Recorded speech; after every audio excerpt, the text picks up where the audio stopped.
오늘 우리가 함께 볼 하나님의 말씀은 에베소서 3장의 전반부 부분입니다. 3장 1절부터 13절, 바울 자신을 소개하는 귀한 장면인데 오늘 함께 에베소서 연이어서 3장 말씀 함께 보도록 하겠습니다. 성경 본문은 1절부터 13절을 오늘 다 읽는데요. 아마 이 13절까지 전체를 마무리하는 데에는 여러 주가 좀 필요할 것 같습니다. 그래서 여러분들 1절부터 13절을 좀 반복해서 몇 달 혹은 몇 주가 될지는 모르겠는데 꼼꼼하게 잘 읽어주시기를 부탁드립니다. 그러니까 한 절씩 나누어서 읽죠. 제가 3장 1절부터 읽도록 하겠습니다. 이러므로 그리스도 예수의 일로 너희 이방인을 위하여 갇힌 자 된 나 바울이 말하거니와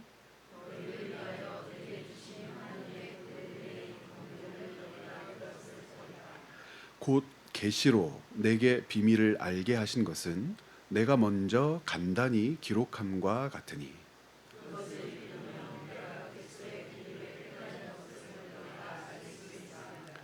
이제 그의 거룩한 사도들과 선지자들에게 성령으로 나타내신 것 같이 다른 세대에서는 사람의 아들들에게 알리지 아니하셨으니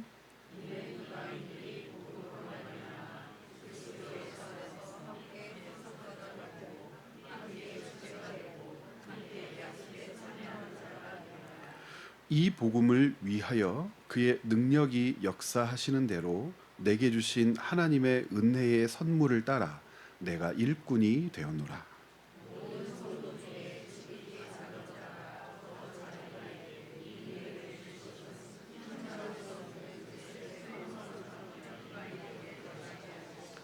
영원부터 만물을 창조하신 하나님 속에 감추어졌던 비밀의 경륜이 어떠한 것을 드러내게 하려 하심이라.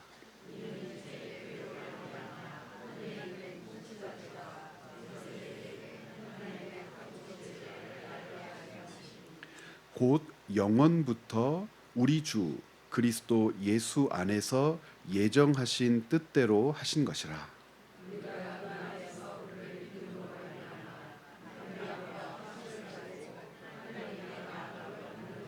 함께 읽겠습니다. 그러므로 너희에게 구하노니 너희를 위한 나의 여러 환난에 대하여 낙심하지 말라. 이는 너희의 영광이니라. 아멘. 13절을 읽어보면 바울이 왜 구구절절하게 자기가 놓인 상황과 자기가 에베소 교회에 왜 이와 같은 복음을 전하는지 그 이유를 알 수가 있습니다. 13절에 어떤 말씀이 기록되어 있습니까? 에베소서 전체의 배경이 될 수도 있는 그 배경이 어떤 것인지를 알게 하는 구절이죠. 바울이 이렇게 얘기해요. 나의 여러 환난에 대하여 낙심하지 말라. 여러 환난에 대하여 낙심하지 말라라고 하는 것은 바울이 지금 처해 있는 상황 때문에 에베소 교회 교인들이 낙심했다는 것을 전제하고 있는 것이죠. 어떤 상황 가운데 있었기에 에베소 교회 교인들이 낙심했을까? 알고 계신 것처럼 에베소서는 옥중서신이라고 불리지 않습니까? 에베소서, 빌립보서, 빌레몬서, 골로새서까지 이 네 권의 책을 옥중서신이라고 부르는데 바울이 옥에 갇혔다는 이 소식이 소아시아 여러 지역에 알려졌을 때에 바울이 개척했던 교회 중에서 중심 교회는 에베소 교회죠. 우리가 사도행전 19장과 20장 또 21장까지를 통해서 확인하고 있는 것처럼 바울은 에베소 교회를 세우는 일에 전심을 다했어요. 하나님 나라라고 하는 이 문장 단어가 사도행전 가운데 많이 등장하지 않거든요. 그런데 에베소 교회를 세우는 과정에서 바울은 에베소 교회의 사역을 스스로 어떻게 정의하냐면 하나님 나라 복음을 전한 사역, 하나님의 나라를 세운 사역이라고 인식하고 증언합니다. 그만큼 에베소 교회 사역이 굉장히 중요했단 말이죠.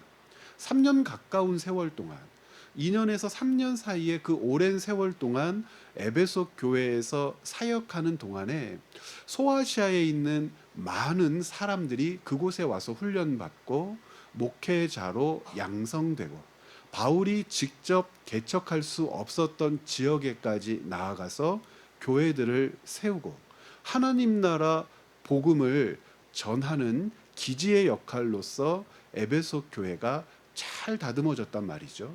그런데 이 에베소 교회를 비롯한 소아시아의 많은 교회들이 바울이 옥에 갇혔다는 소식 때문에 많이 실망합니다. 설왕설래하는 것이죠. 하나님께서 바울과 함께 하시면 바울에게 어떻게 그런 일이 있을 수 있는가? 이런 주장을 하는 사람들 굉장히 많았겠죠. 바울이 저렇게 갇히고 사역이 중단되되 외부 세력에 의해서 중단된 것은 하나님께서 바울을 기뻐하지 않았기 때문이야. 바울의 사역을 원하지 않았기 때문이야. 바울로부터 그 사역에 임하는 모든 것들을 빼앗으셨기 때문이야 라고 생각했던 사람들도 있었어요. 반면 바울에 대하여 성실하고 진실한 사역자의 자세를 보았고 그가 전한 복음으로 예수 그리스도를 알게 된 사람들은 반론하고 싶고 바울을 변명하고 싶지만 반론하거나 변명할 계제들을 스스로 만들어낼 수 없는 연약한 지경에 놓여 있었기 때문에, 연약한 지경에 놓여 있었다라고 하는 것은 거짓 교사들이나 바울의 대척점에서 활동했던 자들이 바울의 부재 상황 가운데 워낙 교회들을 혼란스럽게 했었단 말이죠. 그러니까 세력이 더 커지고 힘을 얻고 교회 안에서 권한을 행사하다 보니 오히려 바른 복음 가운데 있었던 사람들이 위축되고 소외되는 현상들이 있었는데 그들은 많이 슬프고 외로웠어요. 의지할 철을 잃어버린 것이 되는 것이죠. 그래서 바울은 에베소 교회를 보냈을지도 모릅니다. 그런데 바울이 처해 있는 상황을 변명하기 위해서 에베소서를 썼다면 처음부터 이와 같은 배경을 장황하게 늘어놓고 설명하고 자기 스스로를 변론하는데 참 많은 지면을 할애했을 것 같은데 바울은 그와 같은 방법을 사용하지 않습니다. 우리가 여러 주 1장과 2장을 통해서 확인했던 것처럼 바울은 에베소 교회에 편지를 보내면서 어떤 자세를 놓치지 않냐면 복음이 무엇인지에 대하여 다시 상고하게 하고 교회가 무엇인지에 대하여 설명하면서 하나님께서 교회에 복음을 맡기셨다는 영광과 복음을 맡은 교회가 하나님 앞에서 취해야 할 자세와 그리고 교회를 이루어 가면서 놓치지 말아야 할 본질들에 대해서 너무나 분명하게 1장과 2장에서 설명을 마친 후에 3장에 접어들어서 자기 자신에 대한 이야기를 조금 하기 시작한단 말입니다. 그 자기 자신에 대한 이야기를 하는 방식도 참 달라요. 변명할 수 있지 않겠습니까? 변호하는 데에 집중할 수 있지 않겠습니까? 그런데 그렇게 하지 않고 갇혔다라고 하는 이 사실을 바라보게 하되 그 의미가 무엇인지 하나님께서 주신 은혜라고 하는 측면과 그 은혜가 사명과 맞닥뜨렸을 때에 은혜가 사명을 통하여 다시 한번 확인되었을 때에 바울이라고 하는 존재가 하나님의 은혜 안에서 감당하는 사역의 성격이 무엇인지를 설명하는 요소로서 그것을 잘 가르치는 방법으로서 내용으로서 자기가 갇혔다는 사실을 사용합니다.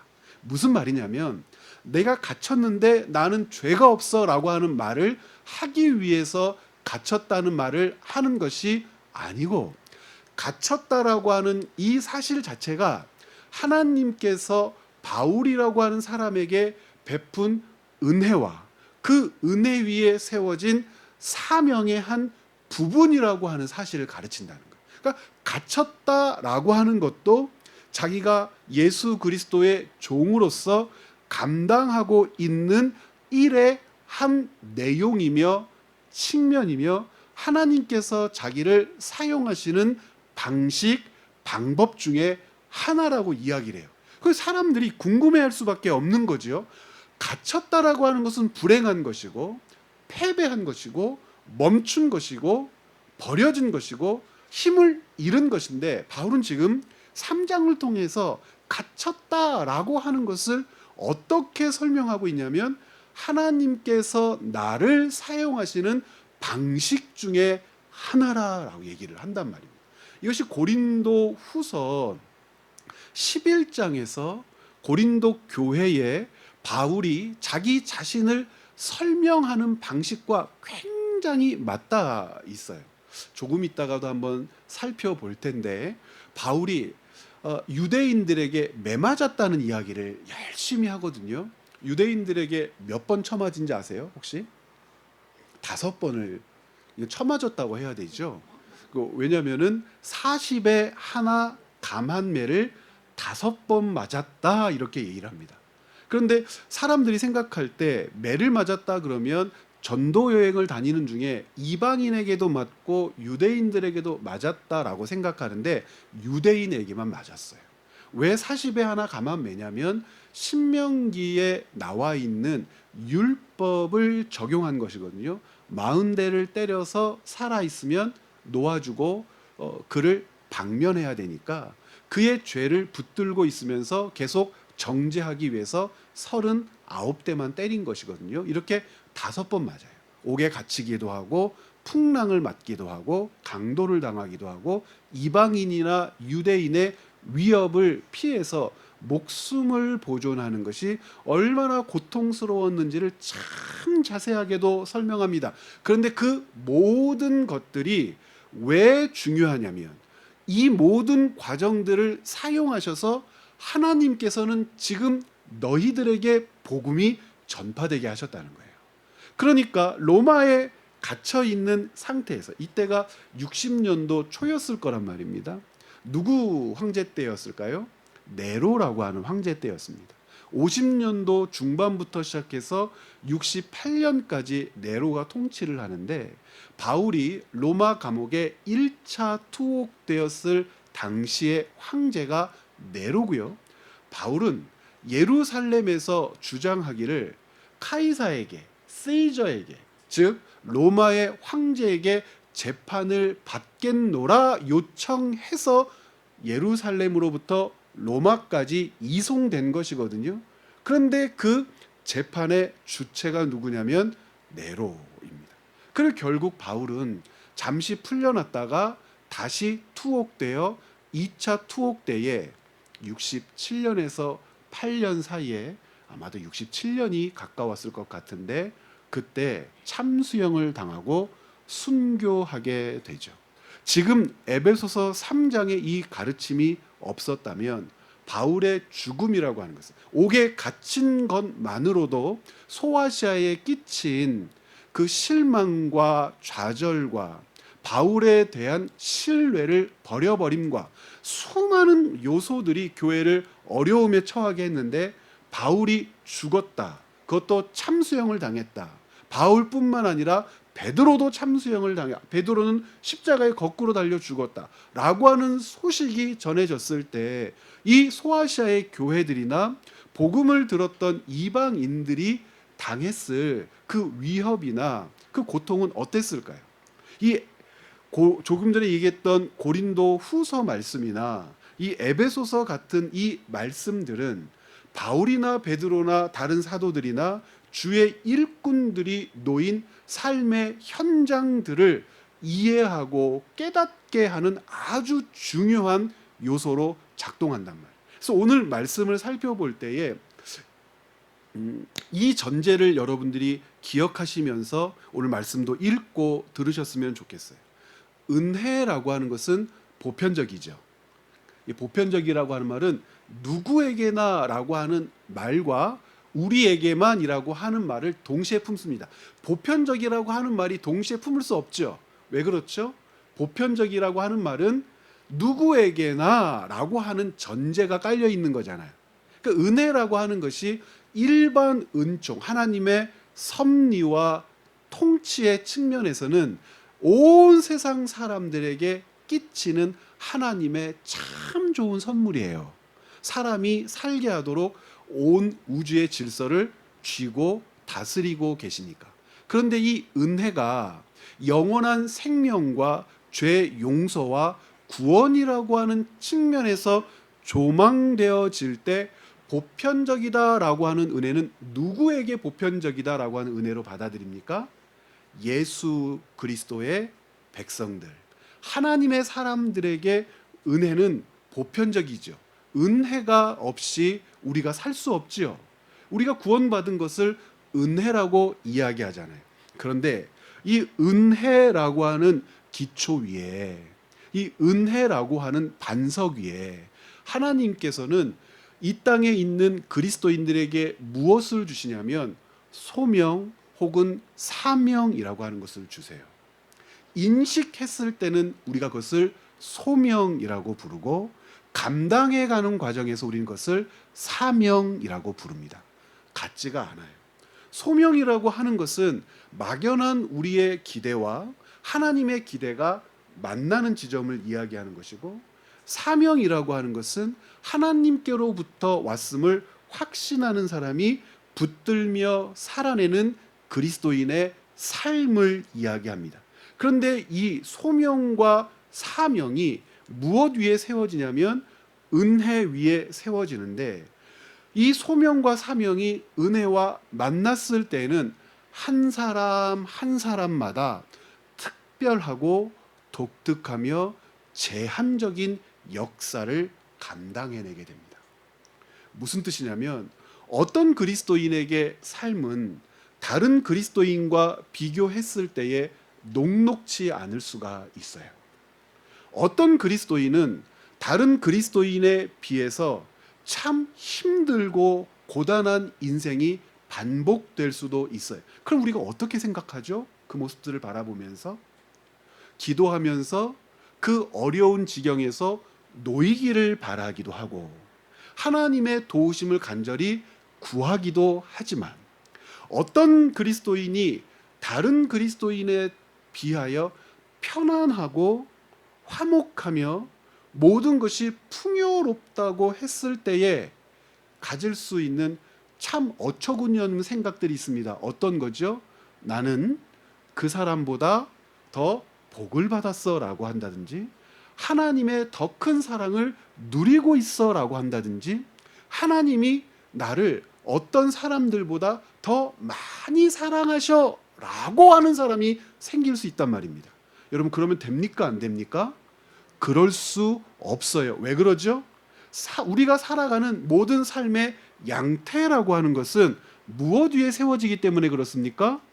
은혜 위에 세워지는데, 하나님의 은혜를 능가하는 삶의 양태들이 있을 수 있습니까? 그런 것은 없어요. 하나님께서 우리에게 주신 은혜라고 하는 것을 넘어서거나, 그것보다 더 귀하거나 아름답거나 그것보다 더 감나가는 것은 이 세상에서나 저 세상에서나 존재할 수가 없습니다. 그러니까 우리 모두의 출발은 어디로부터 시작되는 거예요? 가장 값지고 가장 고상하고 가장 아름답고 가장 위대하고 가장 영광스럽고 가장 큰 것이라고 하는 선으로부터 우리 모두는 시작하는 거예요. 거기에 다다르는 인생이 아니라 여기에서부터 시작하는 거예요. 그러므로 어떤 사람이 질병에 걸리건, 여기서 말하는 어떤 사람 그리스도인입니다. 어떤 그리스도인이 감당할 수 없는 질병에 걸리건, 어떤 사람이 어떤 누구보다도 건강하건, 건강하다와 질병에 걸렸다라고 하는 것이 복을 덜 받았다, 복을 더 받았다, 하나님이 더 사랑하신다, 덜 사랑하신다의 문제가 아니라, 질병을 앓든지 혹은 건강하든지 이 사람들이 그리스도인이라면 모두 어떤 출발에서 시작한다는 겁니까? 은혜라고 하는 선에서 출발한다는 겁니다. 그러면 그 삶의 내용, 각기 다른 독특한 양태들을 어떻게 이해할 거냐는 거예요. 조금 전에 얘기했죠. 소명이라고도 부리고 사명이라고도 불리는데 그것은 각 사람마다 다르고 특별해요. 이것이 특별하단 말이에요. 바울은 그 특별함 가운데에 어떤 삶을 사명으로 붙들어내요? 동족인 유대인에게 40에 하나 감한 매를 5번이나 맞으면서도 자기에게 부어주신 은혜와 그 은혜 위에 세워진 무엇을 붙들어냅니까? 소명을 붙들어내요. 예수 그리스도를 다메섹 도상에서 만났을 때 예수 그리스도로부터 비추어져 자기를 감싼 그 영광스러움에 갇히게 되었을 때 자기의 모든 삶, 전생에 그때부터 지금까지 이르는 모든 역사의 여정이 하나님의 다스림과 인도하심 가운데 있었다는 것을 깨달으며 그때부터는 무엇을 놓치지 않겠다고 굳게 다짐합니까? 그 이전에는 하나님의 인도하심과 다스림 가운데 있다고 믿었던 것이 하나님께서 기대하셨던 길도 아니었고 하나님께서 기대하셨던 지식도 아니었고 하나님께서 기대하셨던 삶도 아니었는데 이제 하나님의 기대와 자기의 인식과 자기의 삶을 이 세 가지를 하나로 묶어 하나님의 사람으로 살겠다고 굳게 다짐하죠. 사명을 살아내기 시작하더라는 거예요. 그래서 여러분 여기에 앉아 있는 우리 모두는 그리고 지금 유튜브로도 휴가 기간이 계속 지속되니까 곳곳에서 3일 저녁 예배를 지금 함께 드리고 계실 텐데 여러분들 모두는 우리 한 사람 한 사람은 은혜라고 하는 기초 위에 세워진 사명을 붙들고 살되 그 사명은 각 사람이 참으로 독특합니다. 어떤 그리스도인은 가난하게 살 수 있어요. 어떤 그리스도인은 풍족하게 살 수 있어요. 어떤 그리스도인들은 참 많은 공부를 할 수 있어요. 어떤 그리스도인들은 하는 일들 가운데 실패를 맛볼 수 있어요.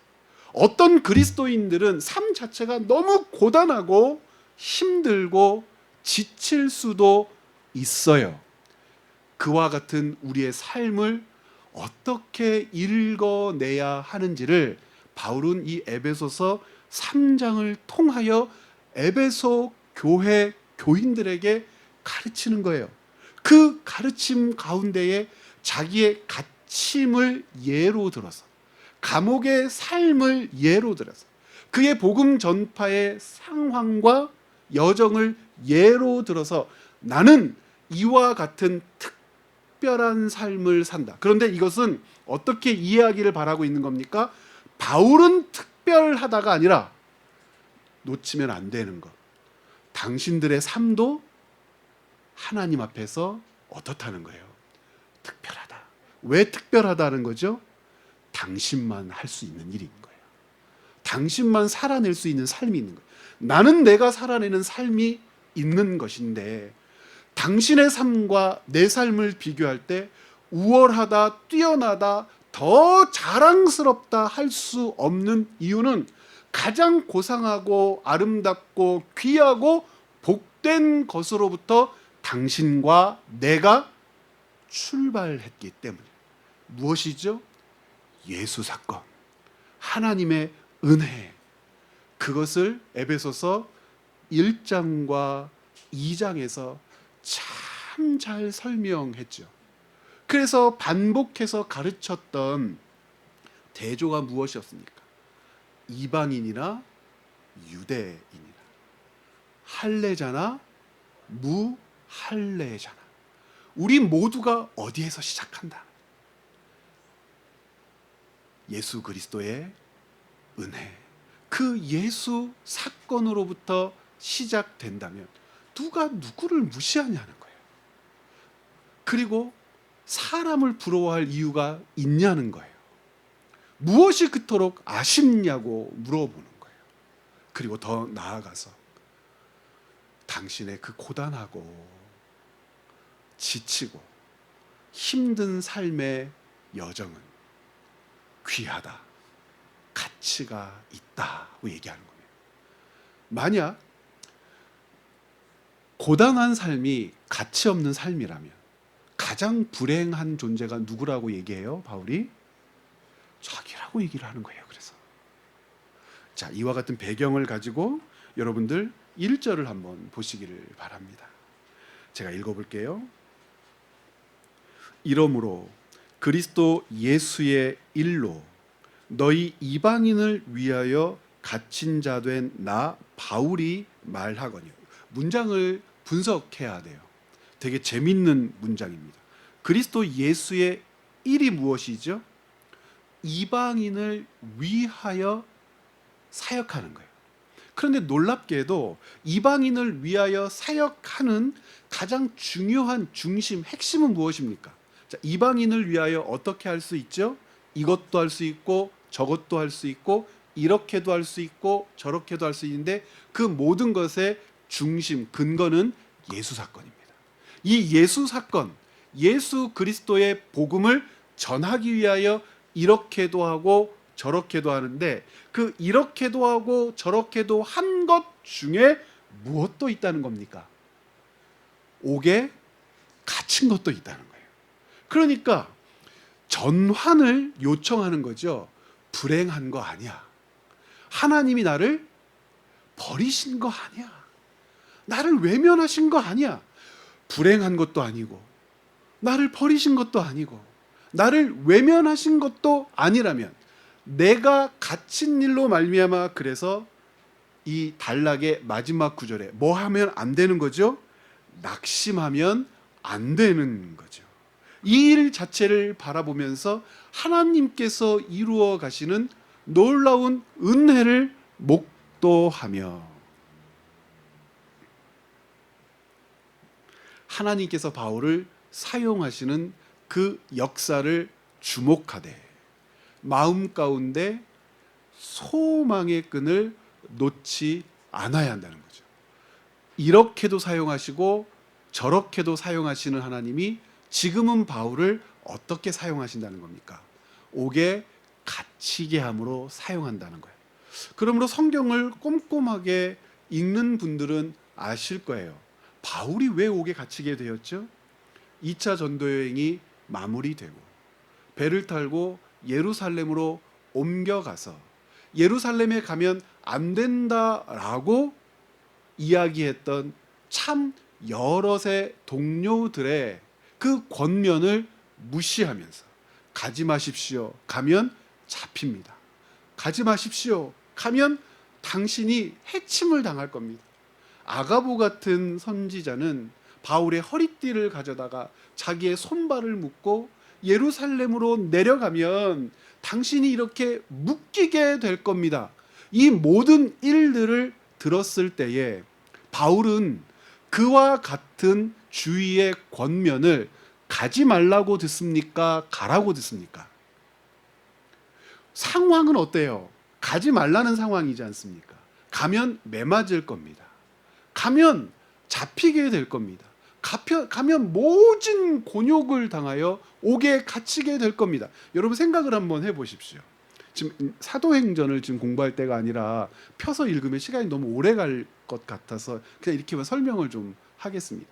우리 권사님들이 기도를 많이 하시니까 이렇게 새벽이건 저녁이건 기도를 하시는데 하나님 환상을 보여주시는 거예요. 제가 예를 들어서 다음 달에 뭐 미얀마나 터키 사역이 예정되어 있어서 담임 목사 일정을 알고 계시는 거예요. 근데 열심히 기도를 하시는데 환상을 보여주시는데 제가 터키에 가서 성경 공부를 하다가 갑자기 경찰들이 들이닥쳐서 저를 몽둥이로 두드려 패면서 머리에서 피가 막 줄줄줄 흐르고 이가 막 서너 개씩 다 몽둥이에 맞아서 막 다 빠지고 막 뼈가 막 부르트도록 매를 막 맞고 있어 질질 끌려가는 장면을 권사님 한 분이 보신 거예요. 이게 개꿈인가 하고 이러고 있다가 너무 찝찝해가지고 B 권사님한테 얘기하시는 거죠. 아니 내가 어제 기도하다가 갑자기 졸았는데 아유 그냥 담임 목사가 그냥 터키 간다는데 거기서 이런 흉한 꼴을 당한다는 그런 꿈을 꿨네. 그랬더니 B 권사님이 듣다가 혹시 목사님 빨간 와이셔츠 입고 있었어? 어떻게 알았어? 청바지? 청바지. 혹시 거기 목사님 두드려 팬사랑 코수염 나지 않았어? 나랑 똑같은 걸 봤네. 그랬더니 저 뒤에서 밥 먹던 C 권사님이 권사님 셋이 모여서 맞춰봤더니 똑같은 꿈을 꿨네. 여러분 어떻게 하시겠어요? 권사님 어떻게 하시겠습니까? 아마 저를 사랑하시면 셋이 오셔가지고 가면 안 돼요. 그럼 제가 듣는 저는 어떻겠습니까? 늠름한 척해도 찝찝하기 시작해서 하나님의 뜻으로 받아들일 겁니다. 그렇죠? 각기 다른 집에서 각기 다른 동일한 꿈을 꾸시고 저한테 말씀하신다는 건 가지 말라는 뜻으로 받아들이는데, 바울의 독특한 특별한 은혜 위에 세워진 사명, 그리스도를 만남으로 소명이 사명으로 붙들어지게 되었을 때 그 여럿의 이야기들을 어떤 이야기로 듣습니까? 가야 할 이유로 더 확신을 하고 가겠다고 다짐하는 요소로 작용하고, 사도행전을 읽다 보면 화를 내요. 어떻게 화를 내요? 닥쳐라. 그래요. 가지 말라고 그러니까 닥쳐라. 왜 질질 짜서 분위기를 망치느냐 그래요. 그 본문에는 왜 울어라고 되어 있지만 왜 질질 짜서 사람들 다 심란하게 만드느냐? 그런다고 내가 안 갈 줄 아느냐? 그리고 어떤 장면도 있냐면 전문 용어로 쌩깐다 그래요. 무슨 말이냐면 잡힌다, 붙들린다, 묶인다 하고 얘기를 했는데 그 다음에 바울의 반응이 없어요. 그 다음 문장이 뭐로 되어 있냐면 바울은 예루살렘으로 내려갔다 되어 있어요. 뭐 한 거죠? 뭐 제가 했는데 여러분 해도 괜찮죠. 쌩깐 거죠. 그러든지 말든지. 그리고 아가보가 본 환상대로, 제자들이 본 환상대로, 기도 응답대로 거기에서 유대인들이 때리고요, 침뱉고요, 죽이려고 하니까 바울을 로마 군병들이 애워싸서 감옥에 가둬요. 그리고 2년 동안 예루살렘에서 그 지지부진한 심판을 받습니다. 재판을 받아요. 그리고 나서 뭐라고 얘기하냐면 내가 로마인인데 가이사에게 재판받는 것이 옳지 않느냐. 나는 그 권한을 청하노라. 백부장을 비롯한 로마의 군인들이 깜짝 놀라고 로마인을 우리가 임의로 할 수 없노라 선언하며 바울이 로마로 압송의 과정을 걷습니다. 한 사람 한 사람에게 주님께서 살도록 맡기신 여정이라고 하는 것은, 그리스도인 한 사람 한 사람에게 맡겨진 우리의 삶이라고 하는 것은 소명의 기대로부터 시작해서 사명으로 붙들어지는 인생의 서사예요. 그래서 어떤 그 누구의 삶이 귀하다, 천하다 할 수 없고 높다, 낮다 할 수도 없고 더 사랑한다, 덜 사랑한다 할 수도 없고 더 충성스럽다, 덜 충성스럽다 할 수 없는 거예요. 왜 그러면 내가 더 고단할까? 라는 하소연을 주님께 할 수는 있겠죠. 바울이 가지고 있는 답은 무엇입니까? 나를 감당할 수 있을 만큼 창조하신 하나님의 뜻이겠지. 바울이 감당해내지 않으면 감당할 수 있는 사람이 없는 거예요. 하나님께서는 처음부터 이 땅에 바울을 내셨을 때 그와 같은 삶을 감당하도록 그를 세우셨고, 그와 같은 삶을 감당하는 것이 자기의 소임임을 인식하게 되었을 때 유대인들의 매와 혹독하고 가혹한 그들의 모든 일들이 바울에게는 감당 못할 일들로 받아들여지는 것이 아니라 마땅히 감당할 뿐만 아니라 가야 할 주님의 역사로 받아들여지게 되더라는 겁니다. 본문의 구체적인 내용들을 우리가 다음 주에 살펴보게 될 것인데, 여러분들 한 주간 이 에베소서 3장에 있는 말씀을 비롯해서 고린도전서 11장에 있는 말씀까지를 여러분들이 좀 꼼꼼하게 읽어봤으면 좋겠는데, 에베소 3장은 읽었으니까 우리 고린도전서 11장에 있는 말씀을 좀, 고린도 후서입니다. 죄송합니다. 고린도 후서 11장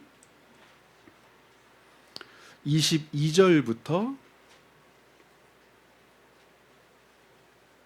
33절까지 좀 길긴 하지만 전체적인 배경과 은혜라고 하는 토대가 무엇인지를 깨달아야 바울이 살아낸 삶이 깨달아지고, 바울이 가졌던 독특함이라고 하는 것이 내가 살아내야 할 독특함과 그 가치가 다르지 않음을 여러분이 아실 수가 있습니다. 제가 한번 한 절 한 절 읽어볼 테니까 눈으로 좀 읽어주세요. 고린도후서 11장 22절, 그들이 히브리인이냐 나도 그러하며, 그들이 이스라엘인이냐 나도 그러하며, 그들이 아브라함의 후손이냐 나도 그러하며, 그들이 그리스도의 일꾼이냐. 이 일꾼이라고 하는 이 표현이 이제 3장에도 등장하게 됩니다. 에베소서, 일꾼이냐 정신없는 말을 하거니와 나는 더욱 그러하도다. 내가 수고를 넘치도록 하고 옥에 갇히기도 더 많이 하고 매도 수없이 맞고 여러 번 죽을 뻔하였으니, 유대인들에게 40에 하나 감한매를 5번 맞았으며 3번 태장으로 맞고 1번 돌로 맞고 3번 파선하고 1주야를 깊은 바다에서 지냈으며 여러 번 여행하면서 강의 위험과 강도의 위험과 동족의 위험과 이방인의 위험과 시내의 위험과 광야의 위험과 바다의 위험과 거짓 형제 중에 위험을 당하고, 또 수고하며 애쓰고 여러 번 자지 못하고 줄이며 목마르고 여러 번 굶고 춥고 헐벗었노라. 이 외의 일은 고사하고 아직도 날마다 내 속에 눌리는 일이 있으니 곧 모든 교회를 위하여 염려하는 것이라. 누가 약하면 내가 약하지 아니하며 누가 실족하게 되면 내가 애타지 아니하더냐. 내가 부득불 자랑할진대 내가 약한 것을 자랑하리라. 이 30절 말씀이 빌립보서 4장 10절 이하에 있는 말씀의 요약이죠. 주 예수의 아버지 영원히 찬송할 하나님이 내가 거짓말 아니하는 것을 아시느니라. 다메섹에서 아레다 왕의 고관이 나를 잡으려고 다메섹 성을 지켰으나 나는 광주리를 타고 들창문으로 성벽을 내려가 그 손에서 벗어난 적도 있노라. 여러분, 저는 확신해요. 무엇을 확신하냐면, 바울처럼 매 맞지 않았어도, 바울처럼 갇히지 않았어도 여기 계신 우리 권사님들, 집사님들 한 분 한 분이 주님 품에 안기기 전 우리 주 예수 그리스도와 동행했던 삶의 서사, 여러분들의 이야기를 짤막한 15절 혹은 작은 A4지 한 장에 남기신다면 이 이야기보다 덜하지 않을 거라고 확신해요. 아팠던 기억이 있고 몸소리치도록 가난했던 기억이 있고 모든 것을 잃고 잊고 좌절했던 기억도 있을 것이고, 사람들에게 손가락질 당하고 버림당한 것처럼 외롭고 근심과 염려의 날들 때문에 먹지도 못하고 자지도 못하고 눕지도 못하고 서지도 못하며 그저 아버지 아버지 하며 허공을 향해서 한숨을 내셨던 날들이 수없이 있으셨을 거예요. 그런데 여러분, 한 분 한 분이 얼마나 귀하시냐면 그렇게 죽을 만큼 아프고 슬펐던 그때의 기억들을 은혜라고 부르잖아요. 그때의 삶의 여정을 부정하지 않잖아요. 어떻게 부정하지 않아요? 주님께서 나와 함께 하셨던 삶이라고 여러분 믿고 계시지 않습니까? 그러므로 우리가 살아내는 삶이 은혜라고 하는 그 토대 위에 세워진 사명이라면, 우리에게 소명을 주신 분께서 그 사명을 살도록 마지막까지 우리를 책임져 주지 않으실 이유가 없지 않겠습니까? 살아내도록 하시는 것이 바울이 3장, 에베소서 3장 13절에 기록한 것처럼 하나님을 영화롭게 하는 것인데, 하나님을 영화롭게 하는 우리의 삶의 내용 중에는 바울 같은 경우에는 갇힘이라는 것이 있어요. 41 감한매를 5번 맞은 것이 있어요. 그것을 여러분 한 사람 한 사람의 삶의 생애에 적용하셔도 괜찮아요. 하나님께서 붙들어내시는 삶이라고 하는 것을 믿는다면, 우리의 삶의 모든 것들이 하나님 손에 붙들려 지금까지 왔다면, 그러면 이후로도 하나님 손에 붙들린 인생의 이야기는 여러분 삶의 역사에 계속해서 기록되겠죠. 두려워할 것도 없고, 무서워할 것도 없고, 염려할 것도 없고, 그러므로 근심할 것도 없단 말입니다. 조금 전에 고린도 후서 11장 30절에 있는 말씀, 다시 한번 같이 한번 읽어볼까요? 함께 읽어봅니다. 내가 부득불 자랑할진대 내가 약한 것을 자랑하리라. 약한 것을 자랑한다는 말이 무슨 말일까요? 바울이 정말 약하다는 뜻일까요? 그것이 아니고요. 나를 가두면 갇히지, 때리면 맞아야지, 빼앗으면 뺏겨야지. 뺏기는 것, 맞는 것, 갇히는 것은 세상의 질서로 바라본다면 강한 것입니까? 약한 것입니까? 약한 것이죠. 사람들은 갇히지 않는 길을 택하고 빼앗을지언정 뺏기지 않는 길을 택하죠. 사람들이 살아내는 그와 같은 삶은 무엇을 목적으로 합니까? 왜 그렇게 삽니까? 왜 그렇게 살아야 한다고 굳게 믿지요? 그들에게는 가장 고상하고 아름다우며 빛나고 감나가는 것이 없기 때문에 그렇습니다. 빼앗아서 채울 수 있다고 믿는 것, 갇히는 자가 아니라 가두는 권력과 힘을 가져야만 누릴 수 있다고 믿는 그들이 생각하는 고상한 가치라고 하는 것이 있는데, 그 고상한 가치들을 빼앗기지 않고 얻고 누리기 위해서 그렇게 산단 말이에요. 그런데 우리에게는 무엇이 있어요? 썩지도 않고 쇠하지도 않고 없어지지도 않고 닳아지지도 않는 영원한 영광의 빛, 생명, 하나님 나라 백성됨의 구원의 확증적 약속이 우리의 것이기에, 우리는 세상 사람들이 가치 있다 하는 것을 지키는 데에 우리의 삶을 결단코 걸지 않습니다. 그래서 바울과 같은 연약한 지경에 처하기도 하고, 여러분 한 사람 한 사람이 지금까지 살아오셨던 것처럼 그리스도인이기 때문에 그리스도인으로 하나님의 백성으로 무엇을 자랑하지 않습니까? 강함을 자랑하지 않고 약함을 자랑하는 그 삶을, 약함을 자랑하며 기뻐하며 감사하는 그 삶을 우리가 지금까지처럼 이후로도 살 수 있는 겁니다. 조금 전에 고린도후서 11장 30절의 이 말씀이 빌립보서 4장 10절 이하에 있는 말씀의 요약이라고 그랬잖아요. 우리가 정말 잘 알고 있는 우리 빌립보서에서는 이 고린도후서 11장 30절을 어떻게 이렇게 길게 설명하고 있는지 다시 한번 확인해 보죠.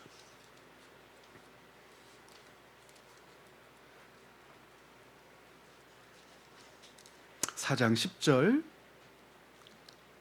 제가 읽어보겠습니다. 내가 주 안에서 크게 기뻐함은, 빌립보서도 여러분 어떤 서신이라고 그랬죠? 옥중서신이라고 했어요. 에베소서하고 기조가 같아요. 크게 기뻐함은, 이제 이런 사람을 우리는 어떤 사람이라고 얘기하죠? 속 없는 인간 그러죠. 지금 어디에 있어요? 갇혔단 말이에요. 거기서는 기뻐하면 안 돼요. 죄를 졌으면 자숙하고 억울하면 분노해야죠. 이 속 없는 바울의 이야기를 들어보십시오. 내가 주 안에서 크게 기뻐함은 너희가 나를 생각하던 것이 이제 다시 싹이 남이니 너희가 또한 이를 위하여 생각은 하였으나 기회가 없었느니라. 자, 바울이 무엇을 자랑하나요? 내가 궁핍함으로 말하는 것이 아니니라. 어떠한 형편에든지 나는 자족하기를 배웠노라. 나는 비천에 처할 줄도 알고 풍부에 처할 줄도 알아. 모든 일 곧 배부름과 배고픔과 풍부와 궁핍에도 처할 줄 아는 일체의 비결을 배웠노라. 자, 13절 같이 읽죠. 내게 능력 주시는 자 안에서 내가 모든 것을 할 수 있느니라. 여기서 말하는 능력은 초능력 아니잖아요. 그렇죠? 어떤 센 힘? 그거 아니잖아요. 남보다 더 많이 가진 어떤 권력적 요소? 그런 거 아니잖아요. 이 맥락을 보고 조금 전에 고린도후서 11장 말씀과 연계해서 보니까 바울이 주 예수 그리스도로부터, 아버지 하나님께로부터 받은 능력은 뭐죠? 궁핍해도 기뻐하는 것, 가난해도 기뻐하는 것, 굶주려도 기뻐하는 것, 갇혀도 기뻐하는 것, 버림당해도 기뻐하는 것을 이야기하는 거죠. 그래서 제가 언젠가 그랬잖아요. 아이들 위해서 기도할 때 내게 능력 주시는 자 안에서 모든 것을 할 수 있다고 하셨사오니 내 아들, 딸이 그 능력 위에 살게 하여 주시옵소서는 어떻게 살라는 거죠?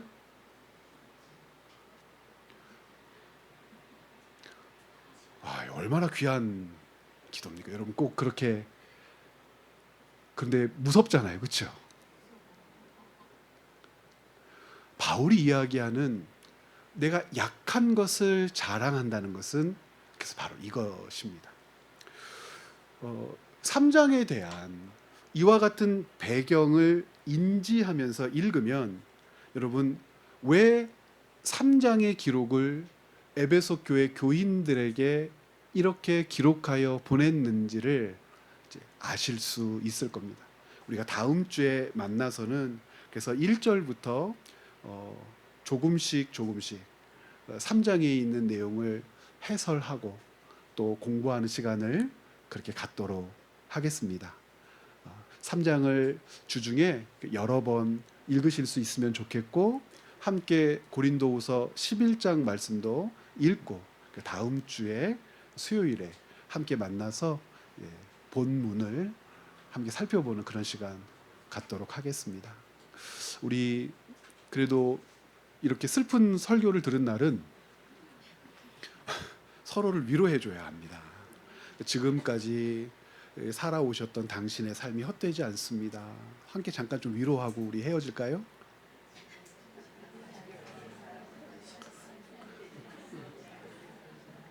여러분 참으로 그렇습니다. 지금까지 살아온 여러분의 삶은 헛되지 않았습니다. 하나님이 사용하시는 방법들로 여러분의 인생의 삶이 사용되었음을 믿습니다. 우리 예수님께서 가르쳐 주신 기도로